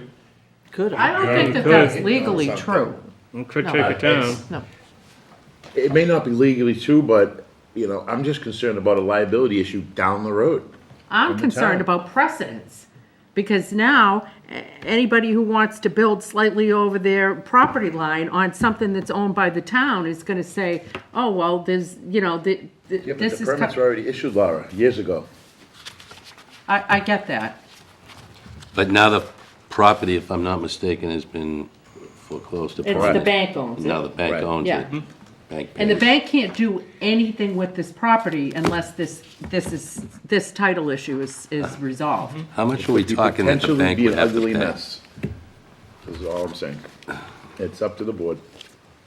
Well, basically, in speaking with town council, she doesn't feel the bank will give us anything for it. So it's really up to the board. It could be an issue down the road, if and when the bank decides to try to move on this piece of property, where we could be expending additional legal funds that we've already expended to put this article forward right now. So you're telling me that the bank that's foreclosed on a piece of property on Woodbine Ave that doesn't want to pay anything for us for the easement is going to litigate and pay out of pocket to get the easement so that they They can very sell well this piece could. of property? They very well could, in speaking with town council. But I can safely say that we are not going to get any money from the bank in consideration of what's in front of you right now. And the board can decide, and it's up to the board's discretion, the board can decide not to act upon this, and we can just see where it goes in the future. And how have we concluded that the bank's not going to give us any money? Have we asked? It's town council's opinion. Has town council spoken to the No, bank? the town council has not spoken with the bank. Okay. Would town council speak to the bank? or I'm someone not, else? I'm not sure. It's, again, advanced, I'm gonna be honest, I was surprised when we had the conversation. As the chairman said, it was an error that the town created, and it's no one sitting here right now who works for the town right now allowed this to happen going forward. And when the board asked whether or not we could see if there was any consideration of any money, I approached town council with that very question. Town council's opinion was the bank won't give us any, the bank will not remunerate us for it. So that's where it stands right now. And again, the Board of Selectmen, it's well within their purview not to act upon this, and we'll see if and when it raises its head somewhere down the road. This is interesting. John Delano was the person who prepared this plan. Isn't he the one who helps, well, that's what it says right here in Article 32. It specifically says that he did the plot plan for Barbara Watts. Mr. Delano works for us as a consultant on conservation. And I know he's done quite a few little projects for us. So it isn't like we don't know any of the parties that are involved here. I'm just hesitant, and I don't want to, kill an ant with a cannon here, but I'm hesitant to just rubber stamp this because it feels like a taking to me. It just, in my gut, it feels like this is town property, we're giving it away, and I recognize that. Well, it is an easement, we're not giving them the property. But we're giving Just, it- just so you know, it's an There's a easement. value to an easement. If you came to me as a neighbor and said, I want to walk on your property every day to do X, Y, or Z, and I want you to give me an easement, I'd say, what are you gonna pay me for it? There's a value to an easement, there's an economic value. And I'm not going to argue that, and I appreciate that. But I guess the whole gist of us putting this before the Board of Selectmen for consideration, it was an error made by the town of Hanson.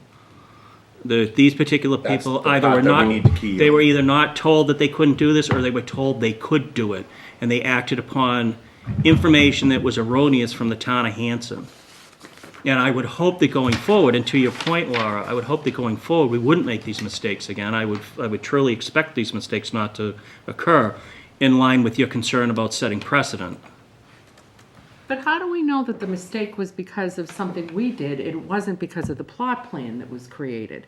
I'm just, and I'm not trying to kill an ant with a cannon, but I'm just not willing to just go, oh, okay, Well- we're just gonna, I just. Well, and again, that's fine, but to your point, and I think to Jim's point too, and I know that you had expressed concern about the potential value of this, I don't think we're going to get any money from the bank on this. So what I would recommend, if the entire board is, or the majority of the board is comfortable with this, is that the board withdraw it. It's been out there for quite some time. It's, how many years has it been out there? It's been out there at least 15, almost 20 years, right? Yeah. It's something we sought to clean up. It's something that has come up here and there that the treasure collector has mentioned. She's been trying to move it forward for a while. And if the board's not comfortable with it, the board's not comfortable with it, that's fine. Well, Laurie's not comfortable with it. I don't Yeah. know what, go ahead, Jim. But again, I can safely say that at this point, I don't see us getting any money in consideration, right. if that's Go the ahead, gist. and Jim. My concern is that, I guess, and I said it before the meeting started, I'm the money guy, tax title properties, all that. If we messed up as a town, we messed up. But when the bank goes to try to sell this property, they're not gonna be able to sell it because the town owns the property. But we've already placed it as a board, we've placed it as an article. So there's two things that we can do. We can sit here all night and argue which way, but we can vote on it, and whether it gets recommended by the board or not, it's still going to town meeting, and the people of Hanson will decide No. what happens with this piece of property. You No? do not want to put an article forward that you've placed on the warrant, you don't recommend, and then you send it to town meeting. Take Okay. it off and get more information on it. Then, Yeah, you don't, it just doesn't make any sense. They're gonna say, why? It'd be different if somebody else proposed it and put it on, you don't recommend it, that's one thing. But This is how your does one warrant. board, put it on and then say, we don't recommend it? People are gonna be sitting out there saying, then why do we have it here? Yeah. okay, So- well, then that's what I would So do recommend, we that need we to open the warrant again? take it off. You don't need to open the warrant to remove an article, No. no. Just to We get just it. did. I know, but you didn't have to do that to remove an article. You opened the special to add an article that the town account had requested. You didn't need to open the warrant to remove the article. All I right, would so, just like more research, and if we can get that It's information fine. by October town meeting, then by all means, put it back on. But this just, I feel like we're getting, and I don't mean this towards you or anybody, but I don't like feeling like I'm getting hustled a little bit, and I'm just not getting the facts, and that's what I feel like right now. It doesn't sit right with me. Let me just address that, because I don't want you to feel like you're being hustled. This recommendation came from the treasurer collector. This didn't come from the property owner. This didn't come from the bank. This was just something that's been outstanding for quite some time. It's been probably previous to her on her, I hate using this phrase, but tickle file. And when we annually go through and request to departments, are there articles you'd like to see? This was one that she said, this has been outstanding for quite some time. and this is one that general counsel has And maybe- recommended. And that this we is- do. And that's what I was gonna say, maybe Kate could just come and talk to us sometime, give us a little commentary on it, and tell us, I've reached out to the bank, I'd just like to see a little more due diligence. This is very similar to the Sergeant article that we Right. pulled, and we didn't pull it for reasons that, similar to what we're talking about right now. But that is also something that we If that's the had case, conversations then why with don't we just departments have and Kate it's talk about it outstanding. at town meeting preview? She's gonna be here. But then if you guys are saying, well, we don't want to move forward based on our information, we have it out there on the warrant. So We will have it Yeah, posted. So at this point, you can save it for October. I was just gonna say, Mary's just, I think we just pull it and Mary talk just about said it in it October. and put it on Yeah. October. Yeah, get There's it no cleaned up, get everybody urgency, it's been comfortable. out there for It's- We're God. pulling it, and Yeah. then we'll decide. Yeah. Right, where okay, it so might show we need a up motion again. to- We're not even saying October. We need a motion to withdraw, I don't even know what article it is, because we just talked about it. 23. Article 23. 23. So moved. Second, Motion's been made and seconded by Mr. Hickey. no, Mr. Dyer got it. All those in favor? 5-0. Okay, that's it. All right. Next, we have treasurer collector request to set municipal lien certificate, MLC fees. That's item 5. On your iPads if you're following. And she's changing, let's pull it up here. She saw that we were setting fees for the sealer of weights and measures, and we had set fees for recreation. Yeah. She was going through her files, and since she's been here, she did not come across anything that said we can set a fee for municipal lien certificates for $50. So she figured if we were doing this. We never had one?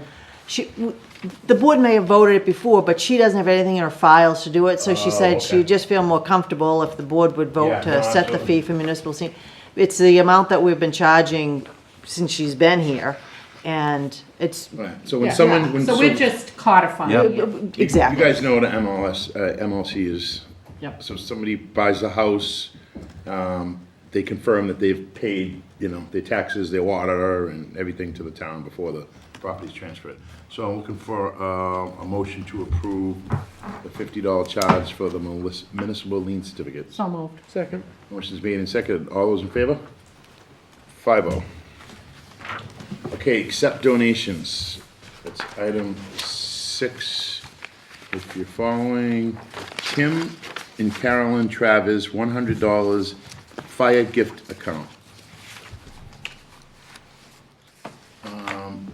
Earth-related products, Canada, biodegradable baggies. Not sure what that is. I can explain that one. Okay.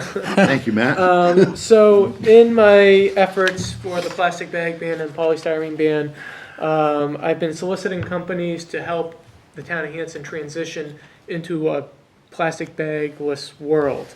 And this company called Earth Rated Products from Canada, they create biodegradable bags for people that walk their animals and pick up their waste. And rather doing so with a shopping bag, you can use one of these biodegradable bags that will actually biodegrade over a shorter period of time rather than plastic bags. So it's just a more sustainable choice for those responsible. So they sent you pet some owners. bags as an example? Yep, so they sent me a couple of boxes that I hope to raffle off at a waste seminar that I hope to, that's coming down the road, but a waste seminar as well as another plastic bag seminar. Good, excellent, awesome. Are these specifically for pet waste? Yeah. I wonder if, those sound like great avenues. Maybe talk to Beth and see when people register their dogs in person. Give a couple to, little reward for registering your dog. Or if she's going to do that thing she did last year, where she had that whole, maybe, just a thought. Yeah. All right, so I'm looking for a motion to accept these donations. So moved. Second? Thank you. Did I Motion's get made either? and seconded. All those in favor? I'll be abstaining. Okay, 401. Thank you. Good work, Okay. Matt. That's awesome. Thank you. All right, Mike, town administrator's report. We already went over the Yeah, transfer station. I actually do want to mention one thing about the transfer station, though, that I Okay. didn't have an opportunity to.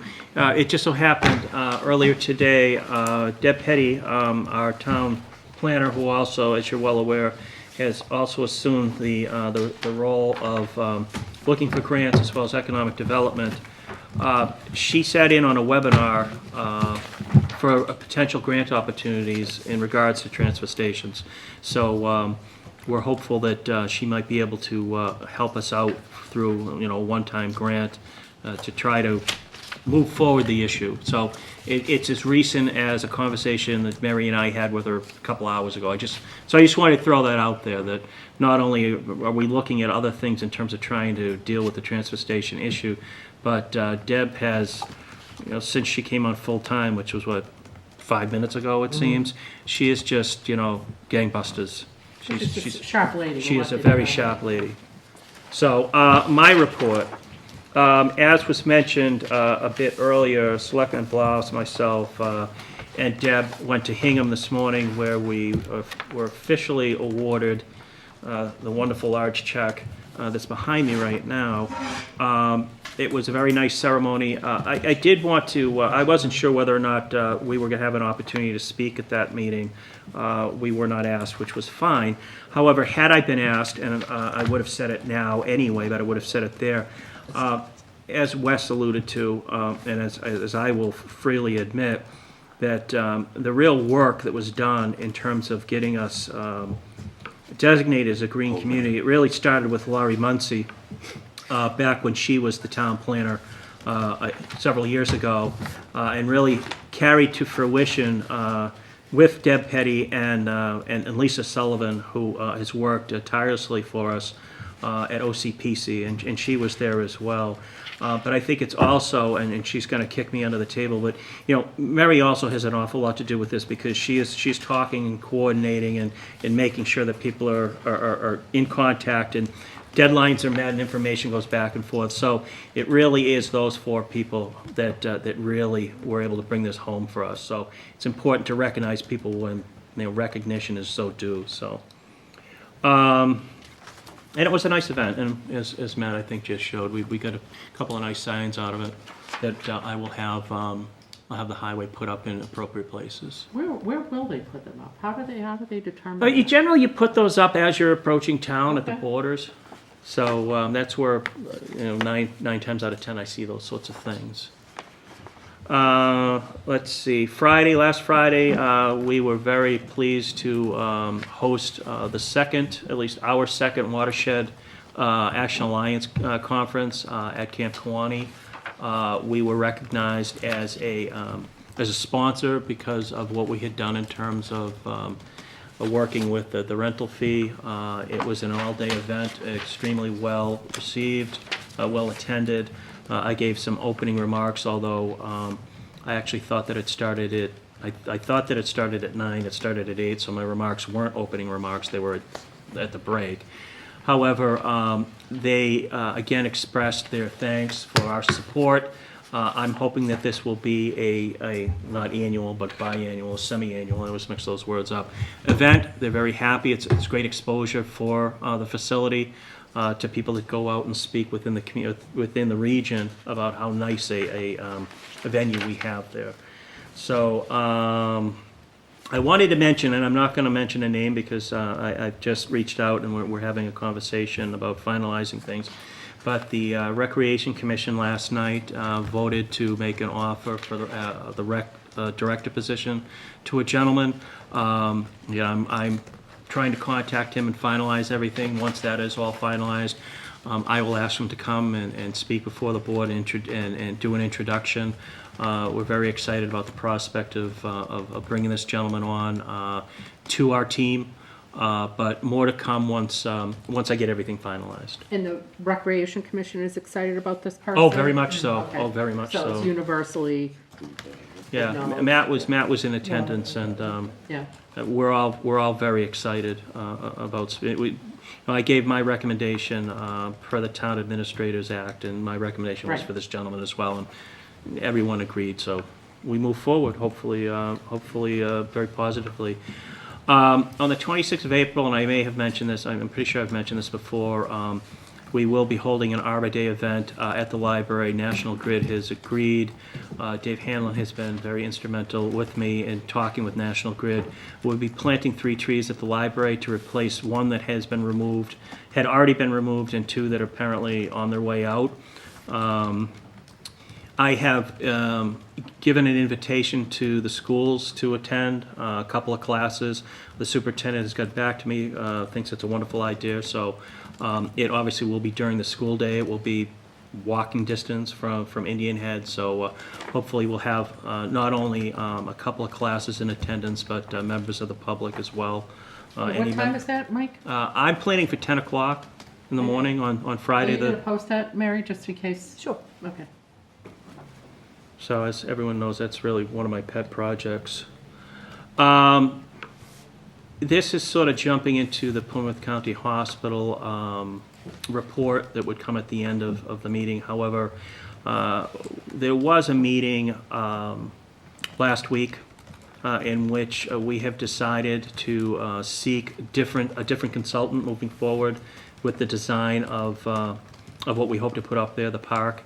Without getting into details too much, we had just decided that it was time to maybe take a different direction, that things weren't necessarily conducive in terms of what I think we were looking for. So we will have a meeting next week in which hopefully we will bring in who we're thinking about signing on to do that role. Again, more to come, but I wanted the board to be aware. We that- have funds, though, to Yeah. pivot and move Yes, forward, yes. right? Okay.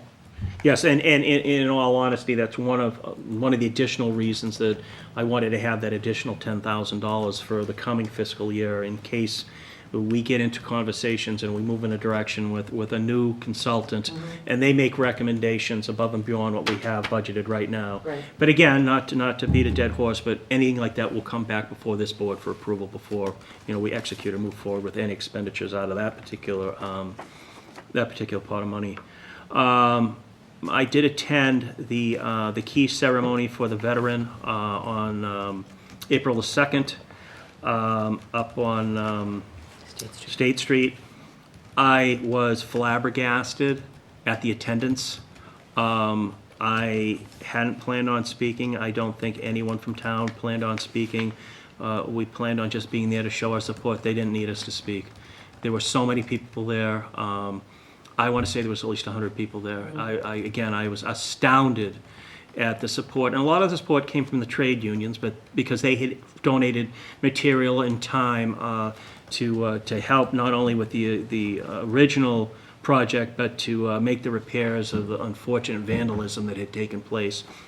But above and beyond that, there were a number of people from the community, that a number of veterans as well that attended. It was covered by, I think, every major network out of Boston, and it was again, I was flabbergasted, and I think that it was very well received. And I think I will say this much, that I wasn't aware of the fact that when Jared Allen's organization reached out to this particular gentleman, they pretty much say, well, where would you like to live?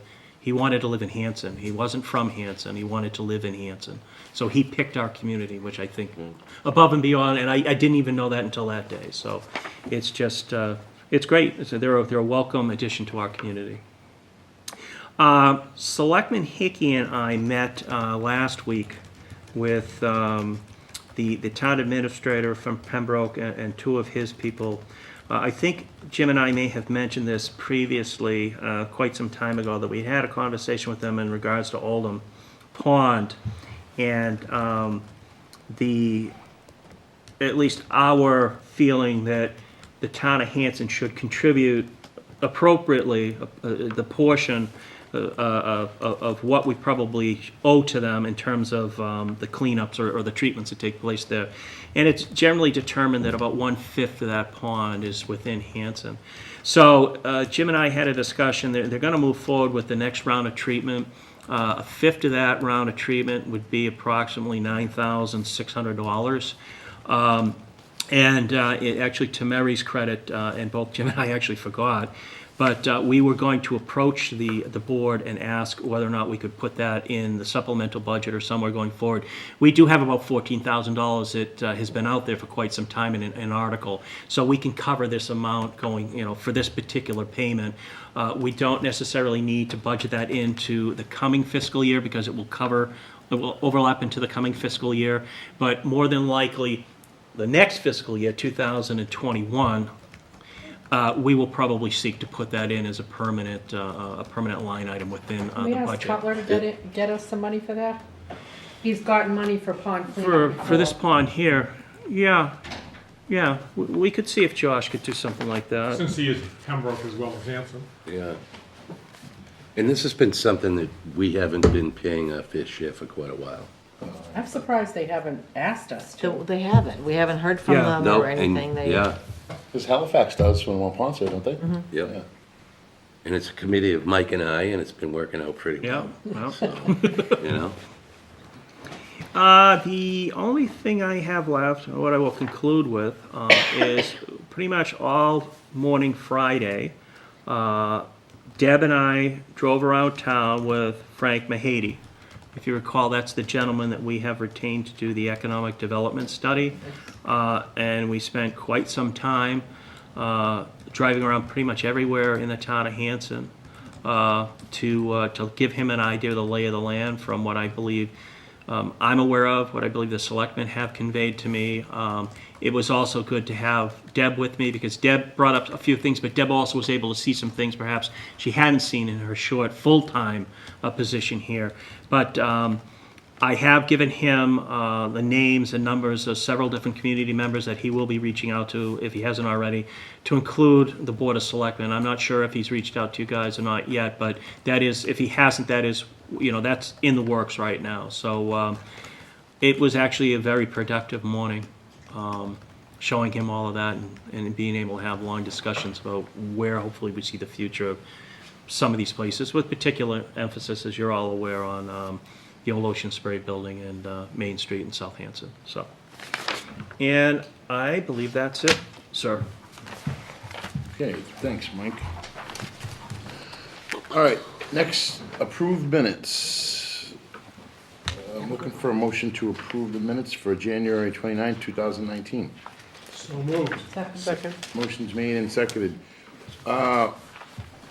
Mary, can we get a hold of the building inspector when you get a chance and ask him about the upscale auto?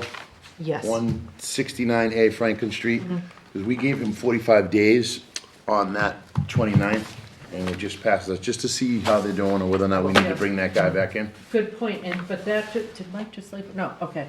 That just reminded me, Mike, I meant to ask you during your report, JJ's, what's the scoop? Oh, as it so happens, I thought I printed it out. I don't think I did, now that I look at it. I got an email. 11th. Huh? The 11th. Yeah, I got an email just within the last 5 or 6 hours or so from the state. Everything is clear and they're going to start on the 11th. It was held up, and again, I'm going to defend the current owner because he's done and he's followed through to the best of his ability on absolutely everything I have asked and the board has asked him. It really continued to be held up by the DEP. The DEP just contacted us today directly to tell us that everything is all set and will begin on the 11th. Because it would be nice if we could hit that 1 year anniversary and have it cleaned up beforehand. Yes. That would be amazing. Yes. Yeah, okay. Okay, all those in favor? 5-0. Okay, next we have March 26, 2019, regular. You gonna do the regular separate, Mary? You can do them both, but Do 'em- just with the, approve them both and hold the Okay, and executive hold the session. executive. So I'm looking for a motion to approve the 26, the regulars, and hold the executive session. So moved. Second. Motion's made and seconded by Mr. Dyer. All those in favor? 5-0. Okay, committee reports. 20th anniversary. I was down and out last week with the flu, so I was not at the 200th anniversary committee, but I You understand. missed the meeting? I did. It Shocked. did kill me, but it was either that or I was going to infect everybody else in the room. and Miss perfect That would be attendance. the gift that would keep on giving, so I decided not to do that. But we're meeting this Thursday, actually, to vote on some various things, and I don't know if you guys wanted to give a little update of whatever, because I know you were there, right? Yep, Yeah. and Wes was there, Mr. Bloss was there as well. So pretty much, it was a good meeting. It was kind of nice because we actually started to break the shell a little bit and say, all right, let's go do committee work and then come Let's back. execute. Right, so we're starting to execute things in committees and then coming back to the group, which is great. We just discussed various events going forward, so Okay, nothing, so, nothing much. Good. yeah. Mike, did you cover the final Plymouth County, or did you? I Matt, think you wanna so, unless Selectman Dyer wants to add something, I think that's, For PCH, yeah, that was the big news Yeah. about the engineer.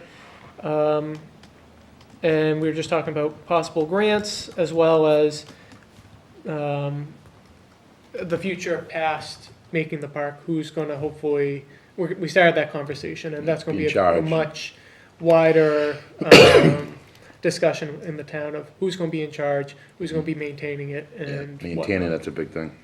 That's the elephant in the room. McClellan School Reuse Committee, thanks, Matt. Quad School Reuse, we're meeting tomorrow. We haven't met since our last meeting. We'll be meeting tomorrow, and then I will have something to report. Okay, thank you, Laura. Hanson School Repair Committee, We are meeting April 18th. April 18th. Thank you, Wes. Okay, we are now going into executive session to conduct strategy sessions in preparation for negotiations with non-union personnel or to conduct collective bargaining sessions or contract negotiations with non-union, personnel. If an open meeting may have a detrimental effect on the bargaining position, the public body and the chair so declares. The fire We're gonna chief. have You to gonna, do like At least I lost my voice perfectly. CPR over here yeah, or finish what? it up, because it ain't me. Jeez. So I'm looking for a motion to go into executive so session. moved. Second. Roll call. Aye. Oh. Bye. Aye. Aye. Aye. We're now in executive session.